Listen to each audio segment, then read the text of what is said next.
Carl, what have you done? Think anyone will notice? Mr. Carl Jackson, right? Carl Jackson was born and raised in Los Angeles, California. After the sudden death of his mother at the age of 11, he moved between LA and Orlando, Florida, trying to find his way in life. So I'm clearly a Carl Jackson fan. Carl Jackson. Carl Jackson. Carl Jackson. Although he was introduced to hard work, faith, and family values, as a struggling teen, he wandered down the path of least resistance, finding himself jailed twice.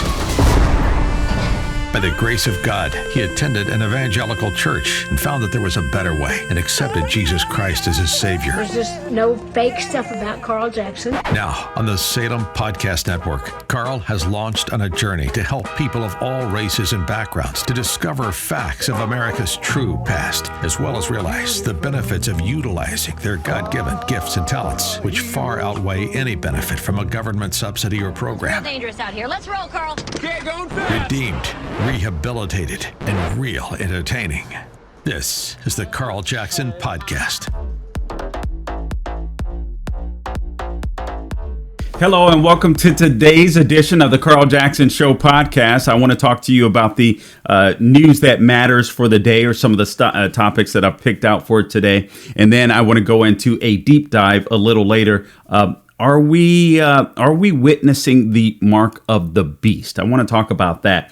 There was a column that I came across in American Greatness a couple of weeks ago, actually, that I wanted to talk about. So we'll just kind of go through that, dive into that, get your, hopefully get some feedback and your take on that. But let me tell you what's happening in the news today. Obviously, there's several things that are very important happening today. Russia and Ukraine is still in the news and will remain in the news, I suspect, for quite some time. But Russia claims that it deployed a nuke-capable hypersonic missile. We'll talk about that briefly. Also, there's a Virginia Tech swimmer that is now blasting the NCAA after losing her final spot to Lia THOMAS. We'll talk about that briefly. And also, this is the day that the confirmation hearings for Ketanji Brown Jackson begins. I don't think that she should be on the Supreme Court of the United States based upon her take on sex offenders, as well as her take on terrorists. There's several reasons, and the CRT, several reasons why I don't think she should be on the court. I don't believe social justice warriors should be on the court. I believe that if you believe that America, or you have implied that America is somehow systemically racist by buying into CRT or social justice, I don't think you should be on the bench. We've grown. America has come a long way in our short lifespan. We have our Constitution that has been amended. We're still, again, a relatively young country, and but still we've managed to do great things. And people of all ethnicities can succeed in America. Hence, Ketanji Brown Jackson is being considered for the Supreme Court of the United States of America. So I think that when your worldview is you're blinded by race, ethnicity, then listen, I don't want you on the court. If you're a radical leftist, an activist, I don't want you on the court. I want somebody that's going to read the Constitution and interpret the Constitution. It was the way that it was intended. Oh, well, the founders were racist. But be quiet. Listen, this is why we amended the Constitution as time went on. There's a reason why people flocked to this country, risk their lives. 2 million people crossing the southern border illegally from all different types of countries around the globe. The reason being is because America, despite having a feckless leader, despite having a radical leftist in the White House, is still the best country on the planet. And for all of you that say otherwise, I dare you to move. That would be great. All right. So hat tip, New York Post. Russia claims it deployed nuke-capable hypersonic missile. So here's the summary is as follows. Russia unleashed nuclear-capable hypersonic missiles for the first time ever in combat, obliterating an ammunition depot in western Ukraine. Its defense ministry said Saturday, as embattled President Volodymyr Zelensky of Ukraine made an urgent plea for, quote, meaningful and fair, unquote, peace talks, and the strategic port of Mariupol was on the precipice of falling to the invaders. Russian Defense Ministry spokesman Major General Igor Konishchenkov said the high-tech Kinzhal missiles, and I'm sure that I'm butchering these words, but I am reading the column verbatim. Carried by the MiG-31 fighter jets that Russia has, destroyed a large underground ammunition warehouse Friday in the village of Delyatin near the western Ivano-Frankivsk region of Ukraine. This is significant, no doubt. U.S. officials confirmed Saturday that hypersonic missiles were used, telling CNN they were tracked in real time as they headed toward the former Soviet nuclear base, which is about 380 miles from Kiev and extends 150 feet below ground. No information on casualties, at least currently that I'm aware of, are available. This is extremely, this is big news, obviously. A hypersonic missile that travels so fast, you can't blow it out of the sky, or at least the Ukrainians don't have the technology to blow it out of the sky, and it could go 150 feet deep, at least. I'm assuming this is, this tells you that the United States now. This isn't the only nation state to have hypersonic missiles. We know that China has them as well. This is why it's important for the United States of America to focus on being number one again. We can't spend all of our money. Listen, we have to be strategic as far as battles that we get into, right? We're going to have to learn how to spend our money efficiently and effectively for military warfare. While we've been worried about social justice, while we've been fighting transgenderism and all this type of stuff in the States, Russia and China has been getting their act together militarily. They want to be number one. We've got to want to be number one again. All of these issues, and I'm going to talk about them. Actually, I'll talk about them on my show later this evening too. We have to fight the cultural battles. We have to win the cultural battles, even domestically. Otherwise, American voters aren't going to trust us enough to deal with stuff on the foreign policy level or militarily. We've got to be able to trust our leaders again. So that's where cultural issues come into place. I'll develop that a little later on this evening in my radio show. But this is really disconcerting to me, and it should be to you as well, regardless of what you think of Vladimir Putin. And I do believe that I believe that we can walk and chew gum at the same time. I believe that Vladimir Putin is an evil dictator, and I believe that he must be stopped. But I do have to warn you, I think it's too late. I think I just think it's too late, and I don't think we're going to be able to do anything effective, whether negotiation wise or what have you, with the feckless person that we have in the White House. I'm not even convinced that they want to step in whatsoever. And in the case of Joseph R. Biden, I'd rather the Western other Western nations in the EU and NATO step up to the plate to stop Putin. And at this point, it sounds like offering him some type of off-ramp, if you will. You've heard many people call it this, will probably be the best bet going forward, because this guy, in my opinion, is going to go as far as he wants until someone stops him, or until he's appeased where he can walk away and make it look like that he accomplished something absolutely major. And I got to be honest with you. A lot of people are saying, listen, we don't want to provoke this guy into World War III. I got news for you. I think we've already entered a Cold War. I'll talk about that a little later, go into further detail. There was a Washington Street Journal column that is talking about this. Not many people are talking about this, but I believe that we're already there. So for those that are looking for this magic sign or this magic missile to appear, worrying about World War III, I think that the East, and when I say the East, specifically I'm talking about China, they've had intentions to fight and to defeat the United States without firing a shot. And this is what I think they're going to continue to try and do, all the while bolstering up their military, while eventually they're going to try to take Taiwan. They want us to be able to step back. If they take Taiwan, that's extremely dangerous to the United States, because at that point, my understanding is they would control about half of the trade around the entire globe.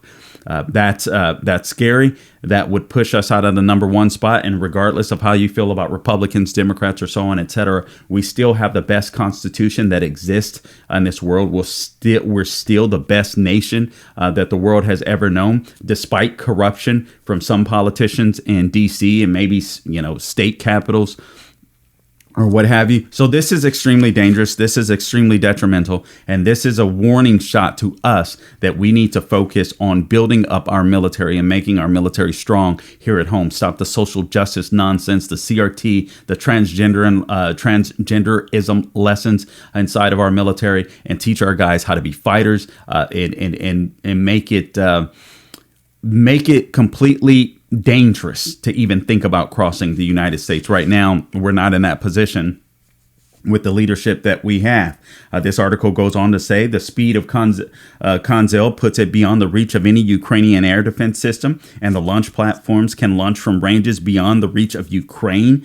This, according to Dr. James Botnis, a specialist in defense and international affairs. This is what he told the BBC, and I'm quoting him again. It's also a warning to the West that Russia can, of course, up the ante in Ukraine, and the Kinzhal could also be deployed if the war escalated and drew in external powers.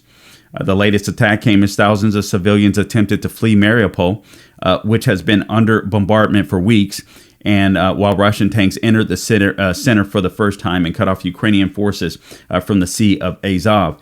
Zelensky said in a video posted overnight, he had accused the Kremlin of deliberately, and I quote, creating a humanitarian catastrophe, unquote, and appealed again for a face-to-face meeting with Russian President Vladimir Putin to prevent more bloodshed. But that isn't going to happen. Zelensky said that Russia is starving his country's citizens into submission, blockading the largest with the goal of creating such miserable conditions that Ukrainians will surrender, but warned that Russia will pay the ultimate price. This is true. What Vladimir Zelensky is doing, and I think Rebecca Koffler, the author of Putin's Playbook, she knows Putin's playbook very, very well. The guy is a master of propaganda. He's a stone cold killer. He also understands psychological warfare. So what is he doing? By bombarding Ukraine with all of these weapons, the goal this is warfare. It stinks. They're brutal. They're torch and burn. Russia is a torch and burn type military, but part of their strategery, it is psychological warfare. It is to get the people so demoralized that they give up on fighting. And I feel really sorry for the Ukrainians, because we can all talk about the history and the corruption that exists in Ukraine with America, and I'll get into that a little later in my show this evening. We can all talk about that. But here's something that a few people mentioned: the vast majority of Ukrainians were born, I believe, 91 and after. These are people that are all they've known their entire life is an independent state. So we can talk about the history of Ukraine and all this type of stuff. These are people that don't understand warfare, that don't understand anything but freedom, and that's over half the population in Ukraine. Ukraine is a very young country. It's a very Western acting country, and that could pose a threat. That was a danger. That was a threat. You heard on my podcast with Rebecca Koffler, she spoke about that as well. Anything that's Western centric around Putin is going to be, he's going to consider a threat. The threat of NATO expanding, the threat of Western culture expanding. So yeah, we can say there's things that America should have been transparent about. But what you have to understand is everything that's Western centric to Vladimir Putin is a threat. The same can be said of Xi Jinping of China. The same could be said of Iran. The same could be said of North Korea. And I think we really need to start looking at this thing in a larger context, that larger context being perhaps World War III, at least Cold War style, has started. And we do have to keep our eyes not just on Putin. We have to keep our eyes on China, Russia, Iran, North Korea, all of these guys who typically might not get along, but will do what they can to destroy the West. Zelensky goes on to say the time has come to restore territorial integrity and justice for Ukraine. He said, otherwise, Russia's costs will be so high that you will not be able to rise again for several generations. And again, what Zelensky has on his side is propaganda. The guy has to basically go around begging, sadly, whether it's the UK, whether it's America, whether it's Israel, for help and pleading his case, because this is the best tool that he has in his arsenal for people to be willing to step up and give them military aid and humanitarian aid. I'm just telling it the way it is. I'm not trying to argue, debate either way. I'm just telling you how it is how things are on Zelensky's end. Zelensky's comments come after Putin had a rally, a massive rally on Friday. But here's what you need to know about that rally. Remember, Putin is a propagandist in chief. You have to understand that. It's not a matter of liking them, disliking them, any of that stuff. It's just facts are facts. So a lot of those people, from what I've been reading, were forced to go to that rally. He's not going to pull off a Trump-style rally. It's just not going to happen. I know someone who, as a matter of fact, is involved in, I won't say this person's name, but is involved in someone that happens to live in St. Petersburg, Russia, Moscow area, what have you, that are, corresponding online and via telephone on occasions. That's as far as I'll go. But this person, this Russian, all this person watches is RT, Russian television, basically, and the mantra there is that the United States has killed hundreds of thousands of people in Iraq and Afghanistan, and we stage missiles beforehand to try to impose or tries to inflict genocide on Russia. So of course Russians had to attack. So you have to understand what they're hearing there as well. The propaganda goes deep. It doesn't mean. And I'm not blaming America. I don't think that you can provoke people to evil. I don't think that's biblical. I think every person has the ability to make his own decision. Even though I've read through columns, and again, I think Rebecca Koffler puts it best. Anything that's Western centric is going to frustrate Vladimir Putin, and he sees that as a threat because it has been his long game ever since the early 90s to restore Russia to its prominence. So whether it's real or perceived, any Western threat, as seen as a Western threat to Vladimir Putin, is a threat that he's willing to fight against, is a threat that he's willing to attack. And that's why America has to tippy-toe. That's why the lab story has become so big. Not to mention, I'll go into that a little further, not to mention a little later today, there's a bigger issue at stake here in the United States of America. I'll talk about that later. So that's one bit of news hitting today that I think is very important, that Russia is deploying nuke-capable hypersonic missiles. Just really scary. And this is why the United States needs to focus on rebuilding our military. We can't be stretched too thin. We do have to focus where especially right now with the weak leadership that we have to make sure that we are laser focused on every issue that is of national interest to us. We can't be spread too thin.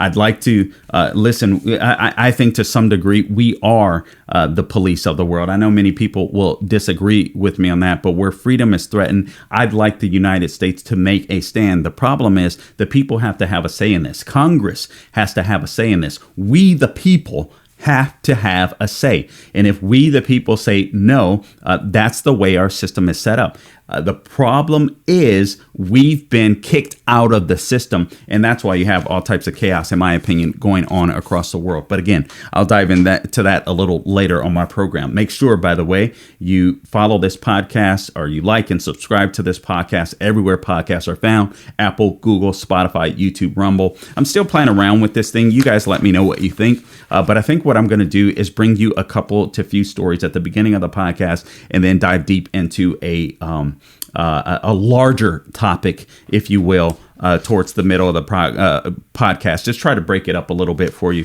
I've already gone longer than I wanted on that one story, but here we go. Now, let me take you to this story. Virginia Tech blasts NCAA after losing finals spot to Lia THOMAS. Here's the summary, and then I want to talk about Ketanji Brown Jackson really quick here. But Virginia Tech swimmer blasts NCAA after losing final spots to Lia THOMAS. This is a little bit too late, in my opinion, but I understand why this is happening, so I want to go through this really quickly with you. A former Olympian and Virginia Tech female swimmer blasted the NCAA in a letter Sunday alleging that the organization's policy of allowing the University of Pennsylvania transgender identifying male swimmer Lia THOMAS to compete against females. They say biological women in this column, but I have a problem with the phrasing it in that way. I'll talk about that shortly. Cost her a final spot at the women's. All right, so Lia THOMAS to compete against biological women cost another female swimmer, final spot at the women's championship in Atlanta this past weekend. The name of the girl is, I hope I'm not butchering this, but Rika Georgi. She said, I swam the 500 free at NCAA's on March 17th of this year, where I got 17th, which means I didn't make it back to the finals and was first alternate. She says, I'm a fifth-year senior. I have been a top 16 and top 8 before I know how much of a privilege it is to make finals at a meet this big. She says, this is my last college meet ever, and I feel frustrated. It feels like the final spot was taken away from me because of the NCAA's decision to let someone who is not a biological female, there's that term again, compete. I know you could say I had the opportunity to swim faster and make the top 16, but this situation makes it a bit different, and I can't help but be angry or sad. It hurts me, my team, and other women in the pool. And again, I give Rika Georgi the credit for being probably the first to speak out. The female swimmers' parents have been speaking out, but not the swimmers, in fear of probably losing scholarships or jobs in the future. We've got woke corporations, sadly. We've got these woke universities, and it's just completely insane. But Georgi isn't the only female swimmer being kicked to the curb by Lia THOMAS. She goes on to say there's one spot, and I'm quoting, was taken away from the girl who got 9th in the 500 free and didn't make it to the A final, preventing her from being an All-American. Every event that transgender athletes competed in was one spot taken away from biological females. There's that term again throughout the meet. So real women are losing their positions, and due to homeboy Lia THOMAS. Guys, we all know the truth. I thought about naming this podcast "Can We Be Honest?" Can we be honest about Lia THOMAS? I don't think I'm gonna do that today, but I do want to dive into this a little more deeply in the week. And I think there's a greater issue at stake. I think we have a manhood deficit in the United States of America. And later on this week, I'll talk about that a little bit. And I wanna dive deep into that because I think it's the reason we're seeing a lot of what's happening today. This issue with biological female and trying to differentiate between a biological female and female, the implication is that there's another type, right? Is that there is a choice. And I'm sorry, there are male and females. There are XX chromosomes. There are XY chromosomes, and that's it. You can get, as Rush Limbaugh used to call it, a chop a dick off of me or whatever. It doesn't make a darn's worth of difference when it comes to chromosomes. Another unfair advantage for homeboy Lia THOMAS is that whatever puberty blockers or suppressants he began taking, he did it later in life, not while he was developing. That's why homeboy is big as all get out. His hands are big, his back is massive, his wings are massive, which means he's going to be able to swim a lot faster and a lot better than teeny tiny women. That's just a simple fact. And the fact that we can't talk about this just tells me man, the Democrat Party and liberals are just being controlled completely by the radical left. And obviously there's a lot at stake. Georgi had to plead for compassion and empathy with the NCAA, which she wrote a letter to them. She urged compassion, again, and empathy for female swimmers who feel, quote, disenfranchised by purportedly progressive movement. Well, she didn't say this. I'm sorry. Let me not say she quoted, but this is what the column says, who feel disenfranchised by the purportedly progressive movement, to include Thomas and other transgender athletes in female sports spaces. Why is this happening? I mean, just stop and think about it. Let's be honest. We all know the truth about Lia Thomas. Even radical leftists know the truth about Lia Thomas. What is the goal? The goal is to keep us in a box. The left wins at the ballot box when they can keep us in a box. Are you black? Are you gay? Are you transgender? All of these things, all of these issues, they want to make white liberals and other people feel sympathetic for. So people stop thinking about policy positions and they start just thinking about cultural positions, and virtually a lot of anti-God cultural positions, a lot of anti-truth cultural positions. But if you can get people all riled up and emotional about these cultural issues, then they stop thinking about the issues that matter the most. And again, I'll talk about this later, but that's why cultural issues even determine how we can fight wars, whether or not we win wars. We're building up a lot of weaklings. But why would the NCAA continue to do this? Could it be because they're losing out on money by radical leftists, by boosters that are radical leftists? That could be. That could be one thing. It could be a pride issue. They'd have to admit that left-wing values suck, and they've gone too far to turn back everything that the left has been told, whether they're going through college, being indoctrinated on college campuses, university campuses, high school campuses. Now, everything that they've been told, right, it's just a complete and utter lie. So they would have to admit that. They would have to admit that their values stink, that their values are bad for America, and they would have to admit, of course, that that values from the conservative movement are far better for America, and they make sense. These people's opinions don't. Here's what else, or their policy positions don't. Here's what else Giorgi said. Excuse me just a sec.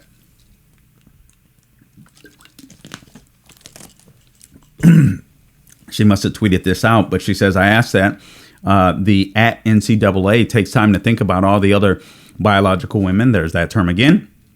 And swimming. And again, there's only male and female, so it's not like there's another type of woman. So she should just say women. Try to think how they feel if they would be in our shoes, make the right changes for our sport and for a better future in swimming. And guys, I got to tell you, I blame the radical feminist movement for this nonsense. I mean, this is where it all leads. Accept everybody, accept everything. So then these people pop up, these transgenders who were a very small percentage of the population and continue to be a very small percentage of the population, but they have a big voice. They have a microphone, and that's because a lot of left wingers are behind that microphone, empowering that microphone.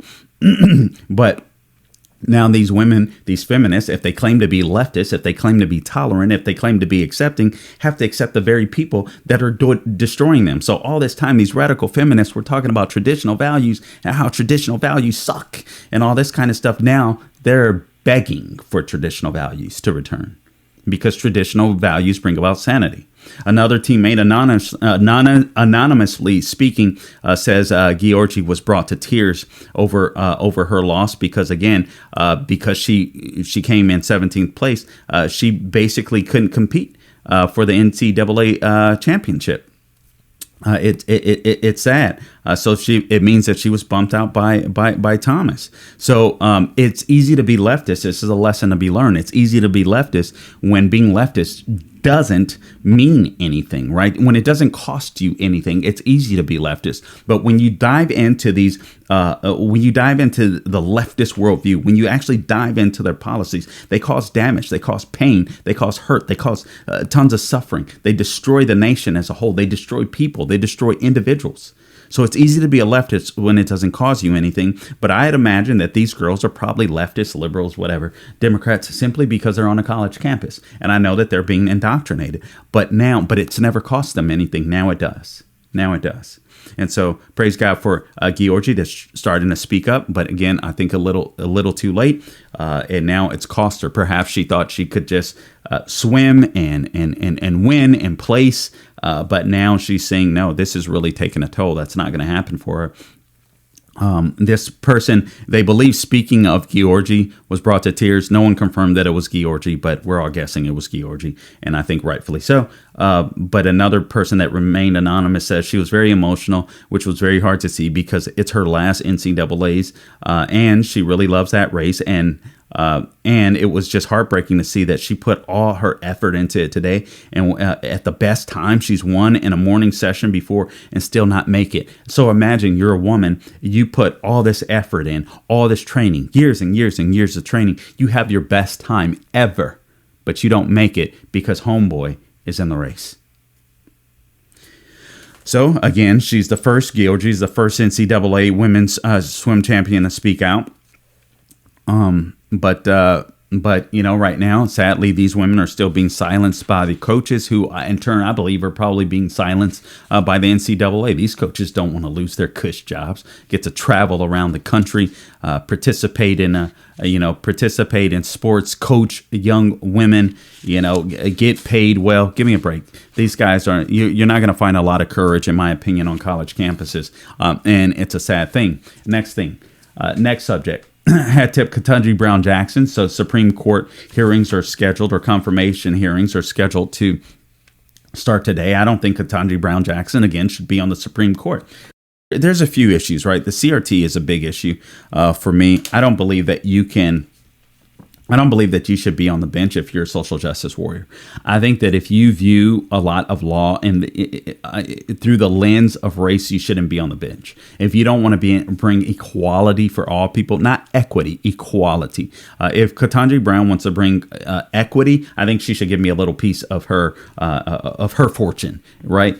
If you will, because I'm not in the position that Ketanji Brown Jackson is in. I hate these terms. These people try to use these terms to make you believe or buy into this notion that they're smarter than you, but they're not smarter than you. They may be book smart, but a lot of these people that graduate college, these prestigious universities even, maybe they get masters and doctorates. Many of them have a very little common sense and can't make it outside of academia unless there's some type of engineer or something to that degree, mathematician, scientist of some sort. But a lot of these people have been bought off and brainwashed, so I'm not sure what that matters. But when it comes to CRT, this is nothing more than, I love the way, I think it's James Lindsay, I forget which, but who wrote the book Race Marxism. Essentially, that's all it is, that supposedly we live in a society that's created by whites to the benefit of whites only. And so there's this structural racism, this thing that exists where black people can't get ahead, except Ketanji Brown Jackson did. So is it possible that if you're able to break through the system that you claim is systemically racist, and it can be conquered by blacks even, perhaps it's either weak, perhaps it's not structurally racist?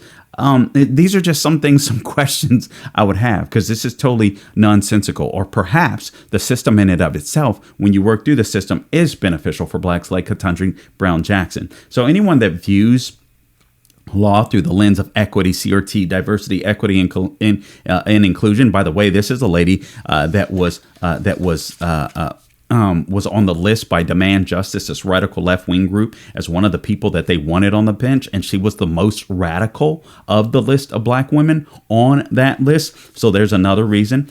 She has positions on terrorism or terrorists that she's defended, including even Guantanamo Bay and sex offenders. And I will just read through some of this, because this is another thing when it comes to sex offenders. This is another reason why I believe this woman shouldn't be on the bench. And all of this plays into social justice nonsense. And this is extremely dangerous for the bench. The way to have equality on the law is to practice law. If someone is guilty of one thing, this is why I hate hate crimes. The idea of hate crimes are so stupid. I've seen even conservatives over time buy into this nonsense, and it's just so stupid. Classifying crimes as hate crimes is a good way to bring inequality to the bench. If you want to punish people based upon the merits of their crime, and it's as simple as that. have regulated guidelines, regardless of how much a person makes, regardless of their income, regardless of their skin color. Some of the guidelines, the sentencing guidelines, are what really bother me. Forgive me, I'm looking side to side here, but I'm doing so because I want to make sure that I don't mess Gabe up. And I should have had this on my phone already, ready to go.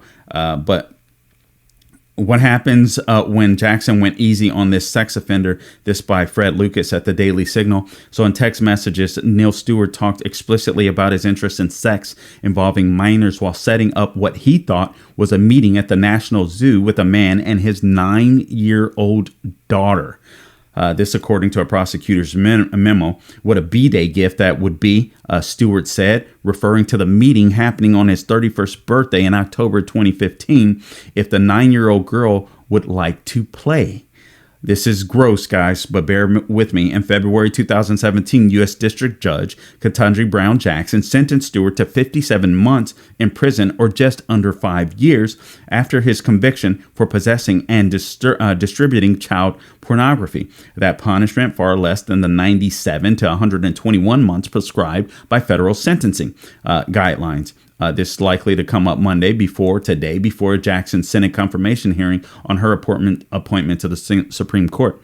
In another text, Stewart provided advice on how to begin convincing a child to have sexual. This is disgusting. Bear with me. But this is truth, and this is what exists in our society. And this is some of the behavior that leftists that exist within the Democrat Party condone, or at least don't seem to hate, which is really scary to me. So in another text, Stewart, quote, provided advice, unquote, on how to begin convincing a child to have sexual intercourse, which then could be captured on video.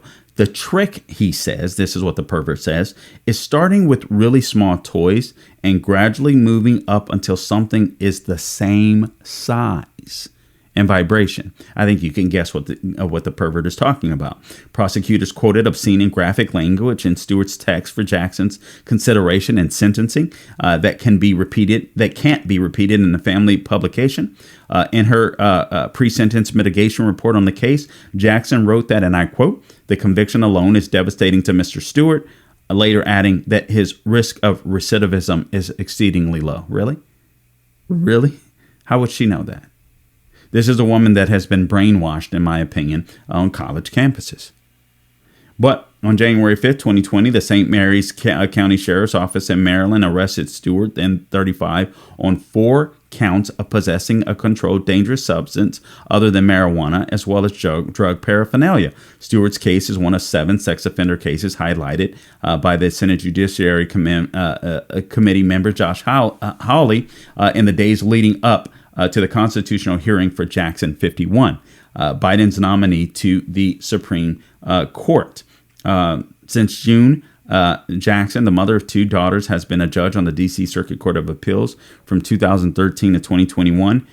She was a district judge on the U.S. District Court for the District of Columbia. Listen, this lady, all that to say, and I guess let me read you Hawley's text, Senator Hawley. In the case of the United States versus Hawkins, the sex offender had multiple images of child porn. He was over 18. The sentencing guidelines called for a sentence of up to 10 years. Judge Jackson sentenced the perpetrator to only 3 months in prison.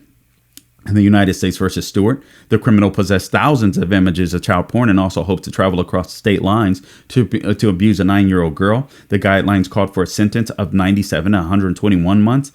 Judge Jackson sentenced the criminal to just 57 months. Now, let me be clear. There's no doubt that Judge Ketanji Jackson is qualified to be a judge. Whether or not she should sit on the highest court of the land, no, she shouldn't. And Republicans should put up a fight. I'm going to be honest with you. It's likely because the Senate is split 50-50 and Vice President Kamala Harris is the deciding vote. It's plausible that Ketanji Brown Jackson will make it. But every Republican senator should oppose Ketanji Brown Jackson nomination. You're going to be called a racist. You're going to be called a sexist. And they're already pulling that out there. The left are. You're going to be called all of these names regardless. So do your job and do the right thing. This lady should not be on the bench whatsoever. Anyway, so those are some of the top news issues of the day. Again, the beginning of the nomination hearings for Ketanji Brown Jackson, Russia firing nuclear weapons that have never been used before, and then the Virginia Tech swimmer that's finally blasting the the NCAA. So just a few things out there. All right, and let me see here. Oh.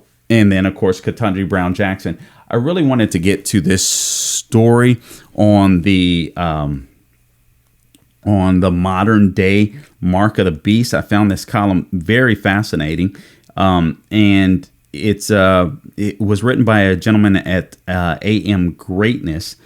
And I just want to go through some of it. Perhaps I'll get into more detail later here, but we'll just give you a gist of it. For the sake of time today, and perhaps we'll go in a little deeper. The Modern Mark of the Beast. This is written by Theodore Roosevelt Malik. I thought it was just a very intriguing column, so I want to bring it to your attention. Today we have a new modern beastly mark to beware. It is anything and everything with the prefix multi. Interesting point. In the final revelatory book of the Bible, for those of you that are believers out there or religiously inclined, let's say, we are told to beware that the, quote, mark of the beast, that is the mark of the devil or Satan himself, the number 666, as the Bible denotes it.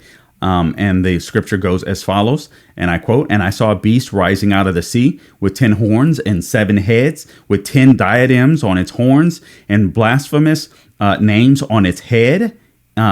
And the beast that I saw was like a leopard. Its feet were like a bear's, and its mouth was like a lion's mouth. And to it, the dragon gave his power and his throne and great authority." John, writing on the remote island of Patmos, was portraying the beast already foretold in the Old Testament book of Daniel that represented a great empire, Rome, an uncivil, inhumane, and debauched place not supportive of its citizenry, which then turns its back on God and worships the devil. The pagan Romans are depicted as akin to a ferocious and devastating beast from the sea that eats all that is in its path. Today we have a new modern beastly mark to beware, and I would argue that it is anything and everything with the prefix multi. All right, so let me just quickly tell you what the columnist says about the word multi. Multi borrows from the Latin word multis, which means much, many, which was in turn derived from a Greek word meaning very. So for our current purposes, the columnist says it's a shortened form of the word multiple, but it can often spell pure evil and the opposite of the good or godly. Here are 6 vivid examples to illustrate the point. Multiculturalism is one. We'll go through these quickly. Multinationals, multilateralism, multifunctional, multi-sectional, multi-religious. All right. So all of these are extremely important. So here's what he says. And listen, you guys might disagree with this, but I think this is just very intriguing. And I think that when it comes to politics, I used to run a blog called holyslant.com. And listen, don't go back and search for it. I mean, the topics were great, I think, but my writing was, I mean, just horrendous, horrific. I didn't know where to put it. It was just horrendous, but the concepts were good. But I think whenever you talk about politics, it's, in my opinion, you can't talk about politics void of morality. So at the time, I was always trying to talk about politics from a biblical perspective, a biblical worldview. And I know there's a lot of secular people that say, oh, why bring the Bible into it? Bring the Bible. Because your source of morality is only as good as the object in which you hold that morality in, if that makes sense. Like the Bible is my source for morality. Being a Christian, I believe that I do believe that Jesus exists. I believe that there's a higher power, right? I believe that we can read the Bible for answers. But if you're secular, if you're atheist, then all you do is you count on whatever. You count on mere opinion. Some would say you count on science, but I think Eric Metaxas has written a book entitled "Atheism is Dead." I would encourage you guys to go out and read it and get it, and we'll have him on hopefully before Easter to talk about that and go in depth. But a lot of the arguments that atheists have been arguing for decades are just completely blown out of the water at this point. Anyway. But your morality is only as good as the object of which you hold that morality in. If your morality is self-contained, if it's your own virtue signaling, then your morality stinks. It's no good, right? If it's only good for you, it stinks. But morality in general, I believe biblical concepts are what should shape our nation. And they do, our Judeo-Christian value system. It's what's led us to get past slavery. It's what's led us to get past racism. It's what's, it's what's led us to amend our Constitution. But now with all these secularists in charge, we're going anti-biblical, and it's causing a lot of chaos. It's causing a lot of division. So multiculturalism is the first multi that he talks about. Multicultural constitutes several cultural ethnic groups within a given society. As a political philosophy, it leads to identity politics and the politics of recognition, as well as its twin, affirmative action, he says. It abandons the unity of a polity.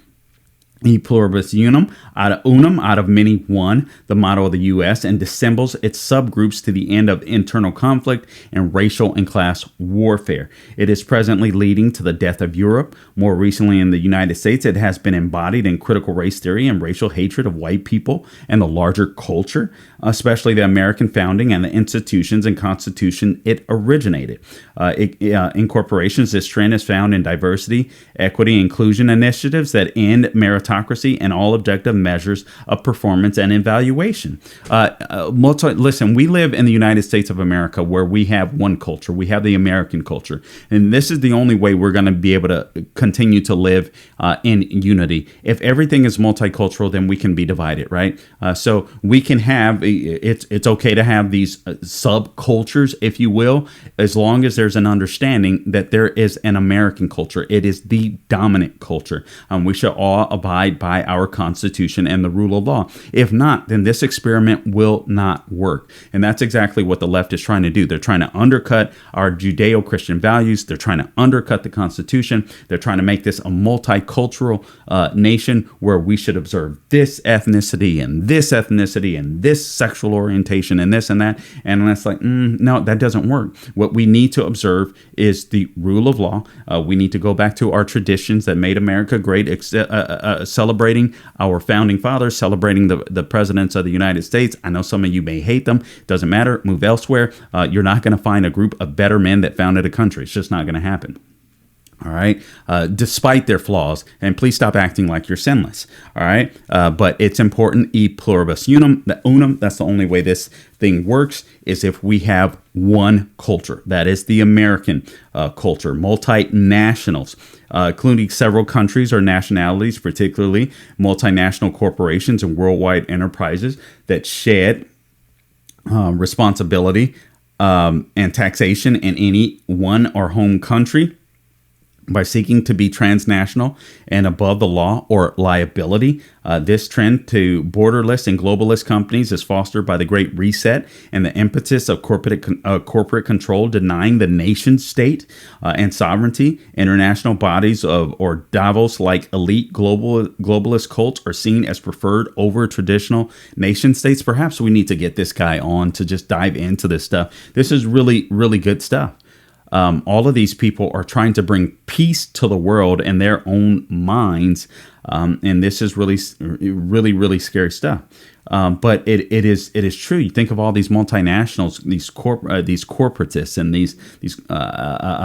these people, the World Economic Forum, Klaus Schwab, and all these guys, where they don't have loyalty to any nation, to any sovereign nation. It's all about ushering in this new world order, if you will. It sounds kooky, it sounds crazy, but that's exactly what they're trying to do.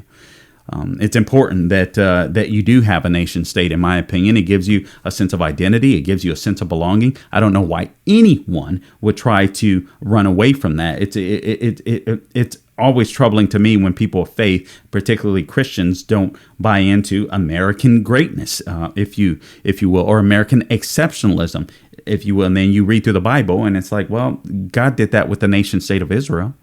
We as Christians, we're adopted into the nation of Israel, into the Jewish community.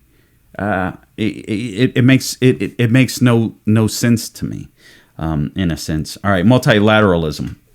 In international relations, multilateral refers to alliances and detente among many countries pursuing a common goal or set of policies.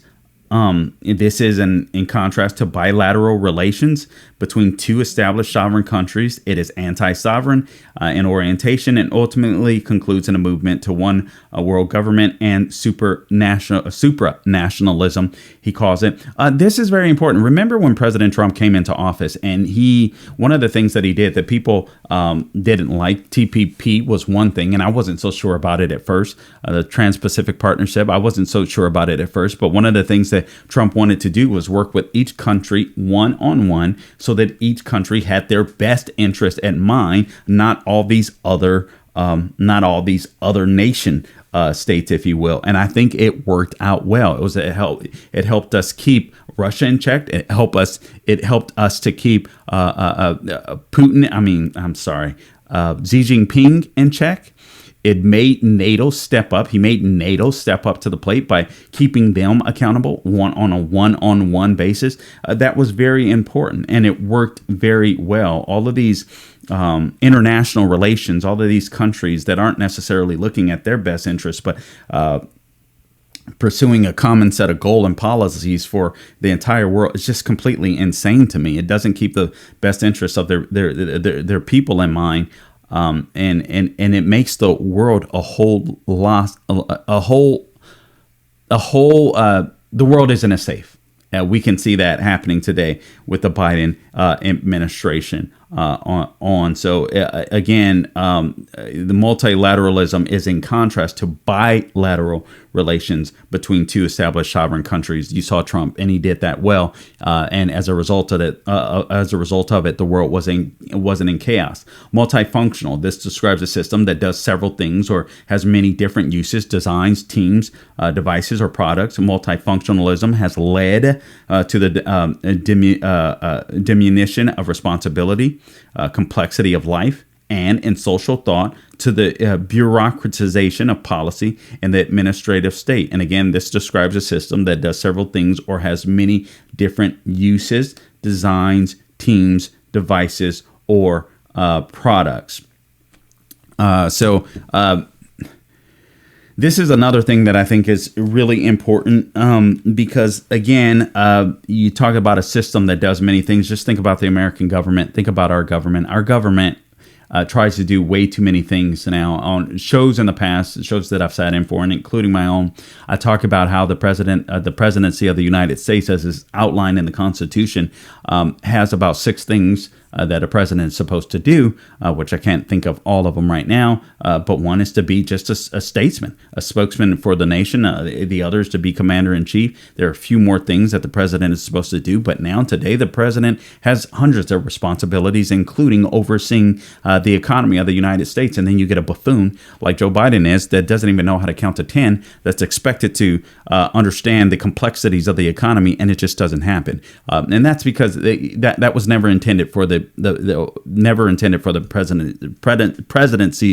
president to be over our economy and other things as well. The presidency or the president should keep us safe.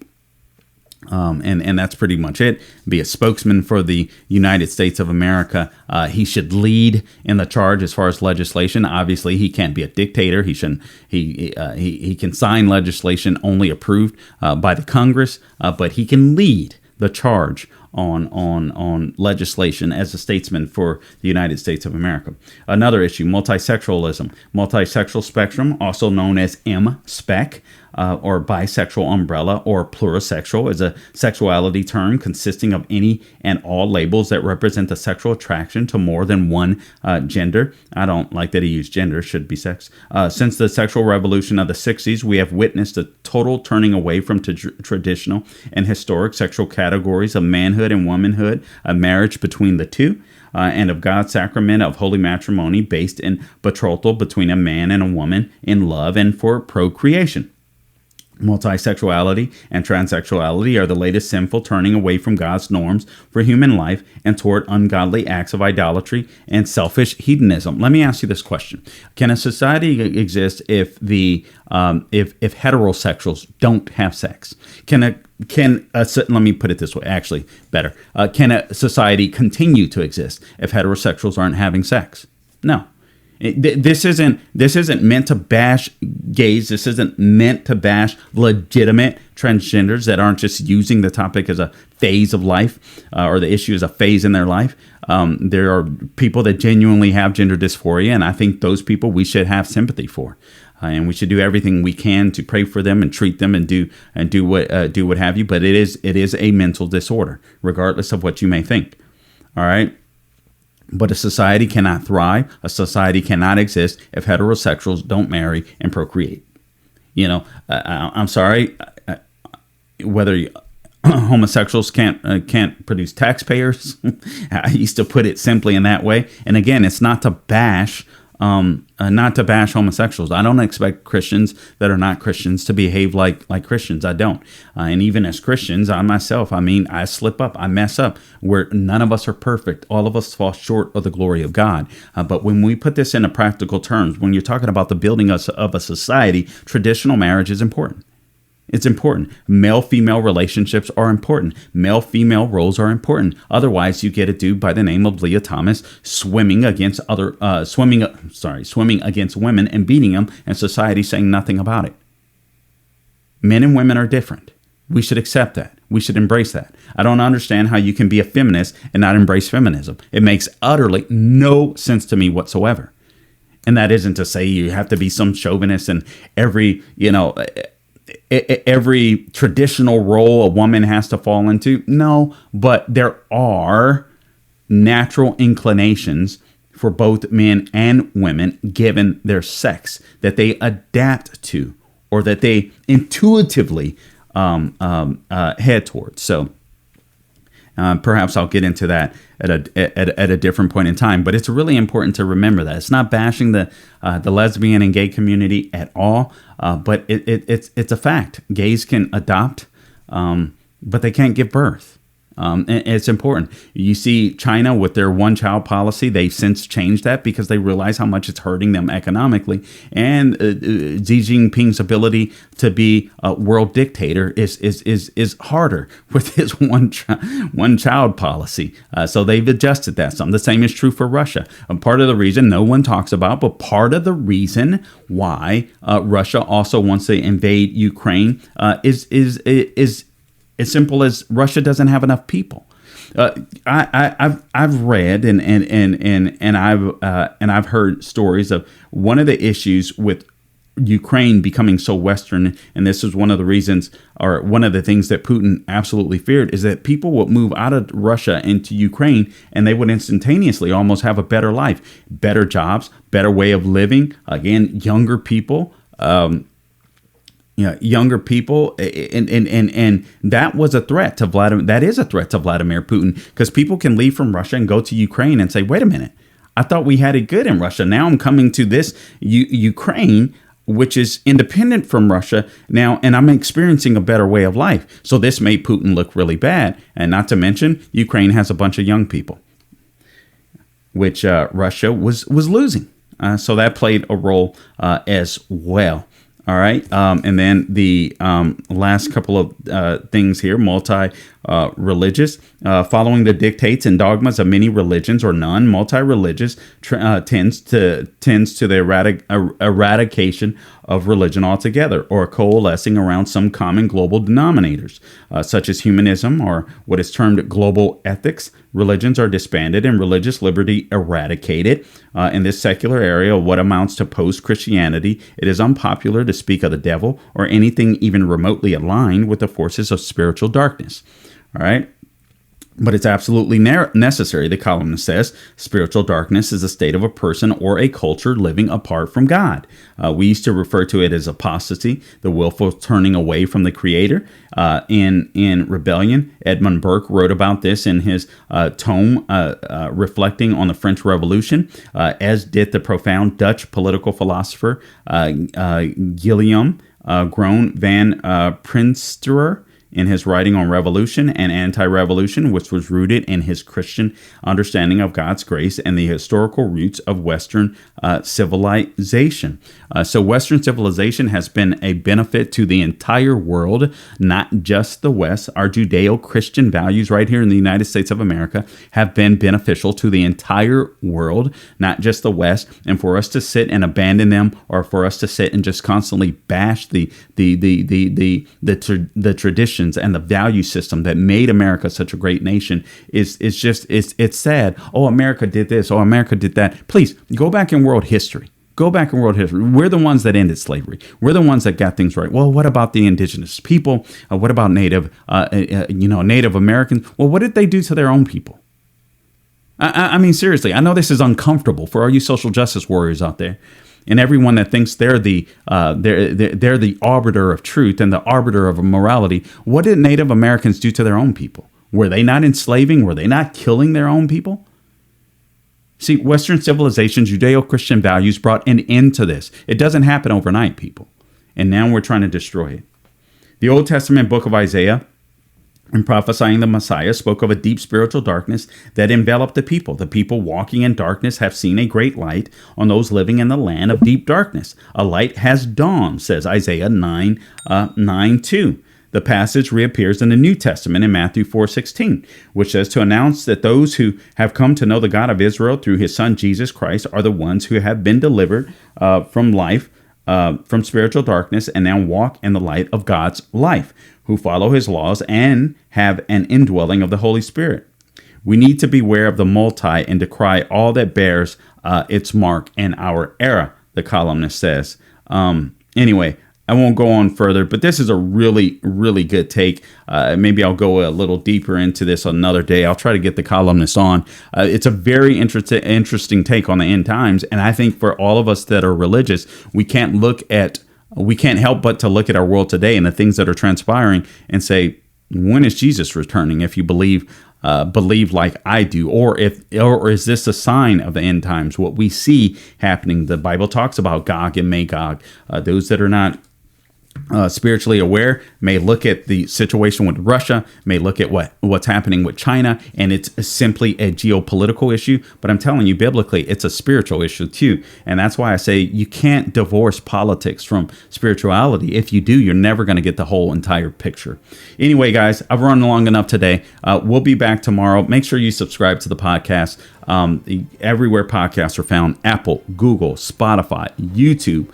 Be sure to click the bell, and Rumble. Right now, my Facebook page is down. I'm working on that, but you can find me on Twitter at Carl Jackson Show, Parler at Carl Jackson Show as well. Also, where is it? Getter, Carl Jackson Show on Getter. Anyway, guys, until next time, don't grow weary doing good, and God bless you.